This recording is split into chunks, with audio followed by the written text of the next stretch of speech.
Dave Gal do that out in Seattle, Washington. Seattle, Washington. Alan Sinclair is in Scotland and his wife. Alan Sinclair in Scotland and wife. We got Adam here in East Hampton. He usually tunes in. What's the cat doing in there? I don't know if that's a cat or if that's Junior. Oh.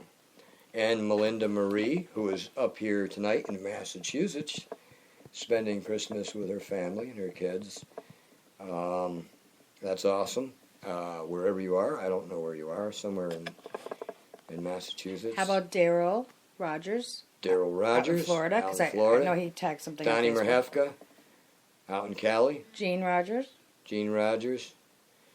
To all my friends. Donnie's sister in Nevada. Yeah, Lynette. Yep. Sorry, Lynette, I can't remember your married name, but I know it was Hanlon before your maiden name. Oh, so. yeah, you're right. I'm a little confused on that yet. I'm just going to take some time to get used to. Yep. Jennifer Hawley, Teddy Seymour, and family. Merry Christmas to all you guys. Bart and his son, Yep. and his daughter, and his future son-in-law. Yep, Bart. Earl DeLue. Earl DeLue. Dale. And that's not his real name, but we'll say Dale here. Dale here? I'm here.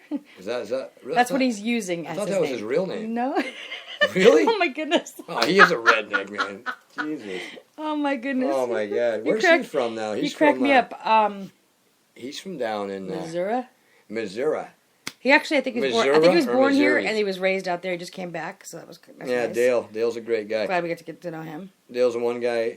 We both have kind of some interest in like old stuff and I don't know, native Artifacts, culture, yeah. artifacts. He came over here with a pillowcase. I swear to God, like a trash bag. We got to talking about artifacts, and he's like, "Oh, I got some arrowheads. I'll bring over and I'll show you some." And They're wild. and like this guy come over with a trash bag and a pillowcase and like dumped it out on the bed. This guy had every kind of, oh my God, mixing bowls, Indian medicine bowls, arrowheads, cachet, everything, man. So I'm like, wow. I mean, it was mind blowing. These things were just, and he's like, yeah, me and my father collected all these out in Missouri. And certain ones he actually had stories with. He showed me an arrowhead, and it was pretty cool because the tip was busted on it. And he said, yeah, he goes, the cave we found this in, he goes, it's noted, it's like a known fact, it's in the books and stuff, that Jesse James hid out there with his men back in the day. And he goes, his initials were actually in the cave. And he's like, this is where this one's from. And I was like blown away by that. And the guy's like, you can have that one. I was just like, oh my God, you kidding me? So I've got this old arrowhead from back when. And, well, heck, you know what, man? I'm going to go show it to you. Watch out, don't step on the cat. I won't step on the cat. She's always I don't want underfoot. to get bit. She's always underfoot.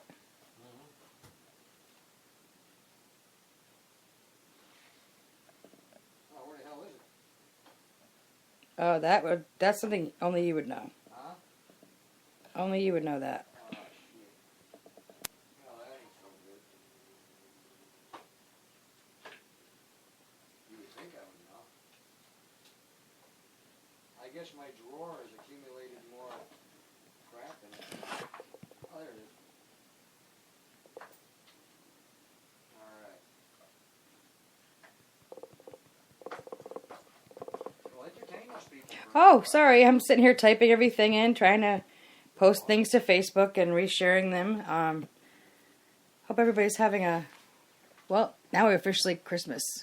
Exactly. Merry Christmas. Merry It's after Christmas. 12. It's a few minutes after 12 o'clock. We actually podcasted. My goodness, we better go to bed soon, man. Santa's going to come and he won't give us nothing if we don't go to sleep. Yeah, he's got a lump of coal from me. Yeah, I'm getting better at this, ain't I? Can you make that bigger? No. All right. So this is the arrowhead that Dale. Don't forget over here, too. Right over here. Right over here. Gave See me. that little circle is right there? I'm going to go here because I can see what I'm doing. This actually. I'll tell you what you're doing over here, too. Come over here with this one. What the heck? This one's actually clearer. This one's a lot clearer. Over here. Come over this one, too, now. And the tip is busted, but that is an actual. Hone in with this one, just slowly. Slowly. Okay, slowly. Yeah, come over here. No, yeah, you can do that. Yeah. Not too, you're too close now. You go like That this. is the arrow. Hold Put on. it back there so I can zoom it in, please. Stay still. Don't move. Let me do this. The tip is busted No, off. stop moving it. Back it up a little bit. You're way too close. Let's go like this. Let's just leave it in one position. You're gonna get us in a bickering fest here, all right? I'm trying to zoom it in. Now stay there. Stay there. All right. So that's the arrowhead that was given to me by my redneck bro, Dale from Missouri. That's pretty cool. And that came out of a cave that Jesse James actually hung in at one point. So that's cool. That could have been there when he was there. Isn't that cool? Yeah. Okay. I just think it's cool because, this is so old, the dude who carved this. So anyways, yeah, that's my Indian arrowhead. I'm going to put it away before I lose it. I don't want to lose it. I've been sharing to Google+, sharing to Twitter, sharing to Facebook. And my Twitter account as well. Wow, this is a lot of work. Yeah. But in reality, who's really going to spend the time to watch this whole podcast over? No, there's different segments. These are actually beautiful because even though it's recorded. It's recorded in sections so they can watch one or all of them, whatever they decide. God damn. Yeehaw. Anyway, so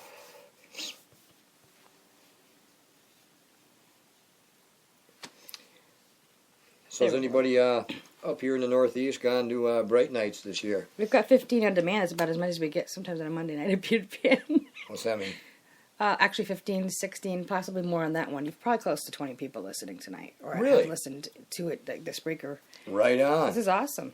I'm really thankful for that because being the holidays and all. Yeah, being the holidays and all, it's nice to know that people, are just, into hanging out, man. That's what we're doing. Well, they're getting ready for Santa Claus to come, and they're having their coffee or their hot cocoa before they go to bed, and putting their cookies out with their children, because kids can't go to sleep. It sucks. I'm not saying anymore. My boy grew up, and I'm just dad again,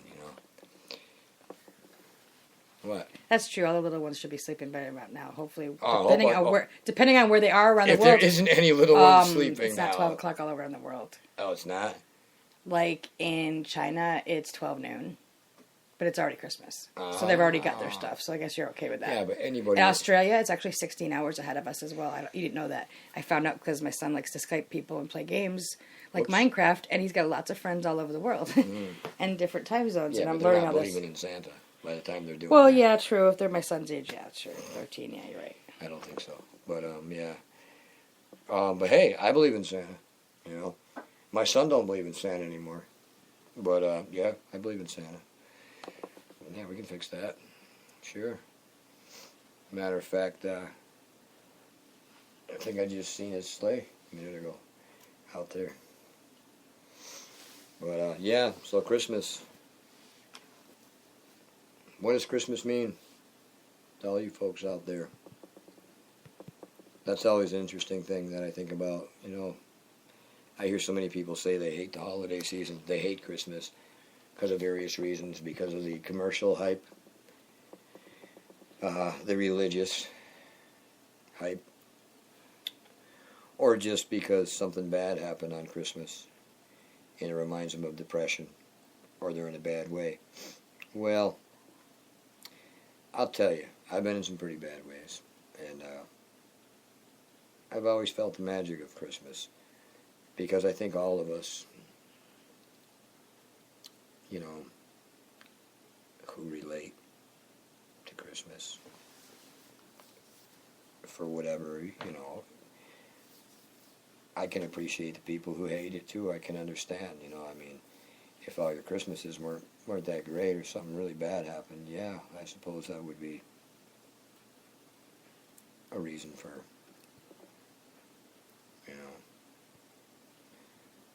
not, being down on the subject. But for me, Christmas for me, what does Christmas mean to me?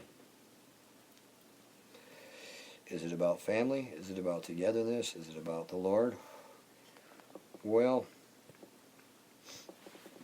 to be totally honest with you, Christmas for me,